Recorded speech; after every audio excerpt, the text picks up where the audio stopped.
I'm recording this from my lovely hotel room here in Montevideo, and today marks my 15th anniversary with my partner Scott back in Toronto. And I figured rather than writing out the story, I figured I would tell the story to a certain degree. So we originally met on the net way back in 1997, and it was at a point where I was actually kind of disenchanted with relationships. That initial, you come out, you finally figure sort of yourself out to a certain degree, and then you get hungry for that relationship. And I had 3 relationships to 3 great men very quickly when I first came out, and quite honestly, without them, I wouldn't be where I am today. So Steve met Justin. Thank you for putting up with me at that time. So yeah, we met on the net initially, and because of my headspace, I kind of thought Scott was creepy. I was like, Toronto, city of 2.5 million, now 4 in the Greater Toronto area, and well, actually more in the GTA. But I'm gonna run into you, on Church Street during Pride when you have a million and a half people in the city. Maybe not back in those days, maybe 500,000, but still. I was hanging out at Church and Wellesley with Justin, my third ex, and his ex, and and hanging out, and down at the corner was Scott, so I kind of smiled because hey, I like bigger, stockier, masculine men, next thing I know, he's walked down and introduced himself, and pretty much we were stuck together the whole weekend. We just continued the relationship. It was natural, and he was living in Toronto, I was living in Ottawa. We exchanged visits back and forth. Air Canada at the time was running a wonderful seat sale of $99 from Ottawa to Toronto City Centre Airport, so it was cheap for us to travel. And I was working for Nortel Networks at the time, and so that's sort of where we got started. So one of the things I would have loved to have been able to do for our 15th anniversary was for Scott and I to put together a bit of a video to talk a little bit about our relationship. A lot of people out there probably don't get that 2 men, 2 women, a man and a woman and a man, being together, it's pretty much the same thing. You go through the same challenges, you go through the same issues. There is no difference between my relationship with Scott and my friends' partners, whether they happen to be a male-female couple or 2 women living together.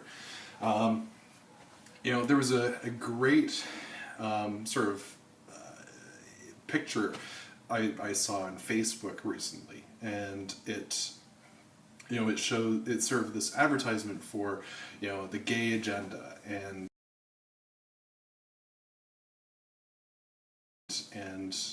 people seeing see their lives, see them order in dinner, see them as they do house chores, etc. Same shit, different shovel. Seriously. I just wanted to sort of show that. But I'm in Montevideo in South America, and Scott's currently in North America in Toronto, keeping looking after the fort at home. And gosh, that's no different from any other relationship. My friends Jeff and Buffy, who spent 3 months apart when Jeff was in Sweden for work, doing something similar that I'm doing right now, and no difference. You miss each other. You make it work. And believe me, Scott and I have had, all kinds of ups and downs, whether it's me causing them or him causing them or nobody causing them, just circumstances. Life happens. And, I wanted to certainly make that point. There's no difference. The one thing, that a lot of people kind of wonder about gay relationships, and I would hope this stereotype has been sort of cleared away, is, who's the man and who's the woman in the relationship. Well, you know what? There is no concept of who's the man and who's the woman in the relationship. There are just two people in the relationship. Just like there are two people in a straight relationship, there are two people in a lesbian relationship. It's two people with their varying interests that have commonalities, that have an interest in sticking together and being in a relationship. Okay, so Scott likes to cook. I like technology. Scott does like to knit or crochet, and I'd much rather be playing video games or driving the car or something like that. So does that really define who's the male and who's the female in the relationship, or who wears the pants and who wears the dress? God, no. So it's just a relationship. Nothing. I don't know what to say. I mean, it's nothing earth-shattering. It's two people in a relationship. At the end of the day, you still have to eat. There's still, chores that have to get done. The laundry still has to be done. The cats have to be fed. So, someone's got to do it. And when you're in a relationship, you take the turns to look after each other and look after your property and look after your pets. And, there's no difference. It's not a choice. It is who I am. It is a part of me. Yeah, I could have a relationship with a woman, but it wouldn't work. It wouldn't last. Scott and I have been together for 15 years. Obviously, there's something working there.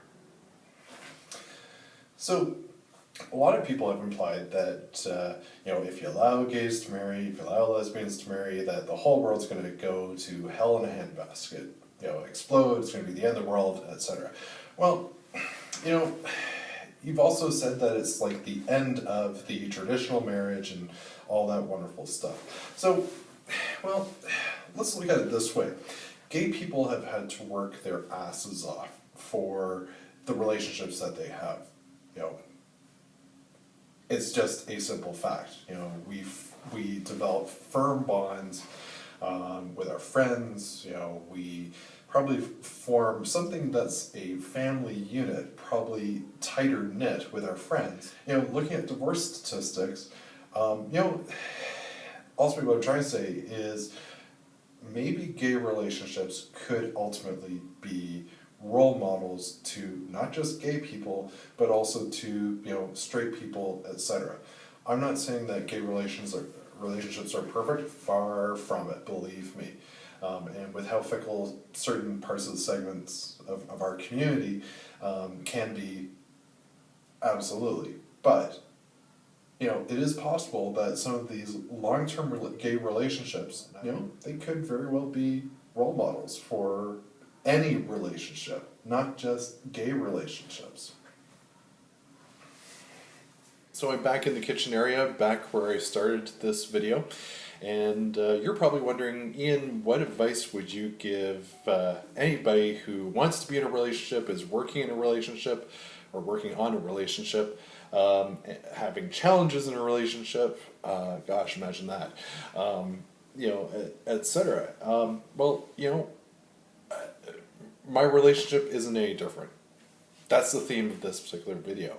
And you know, the advice I would give you is, you know, communication. You know, communication is key in a relationship. I think anybody would say that. Showing courage in a relationship. So, you know, if you have to step outside, you know, a certain bound or something, you know, show some courage, and go for it. The last two are respect and love each other. You know, courage, communication, love and respect. I mean, that's what relationships are certainly, you know, about. And those 4 points, you know, have gotten Scott and I through over thick and thin over the past 15 years. Happy anniversary, Scott. I love you very much. And thank you to all of you who are watching this on YouTube.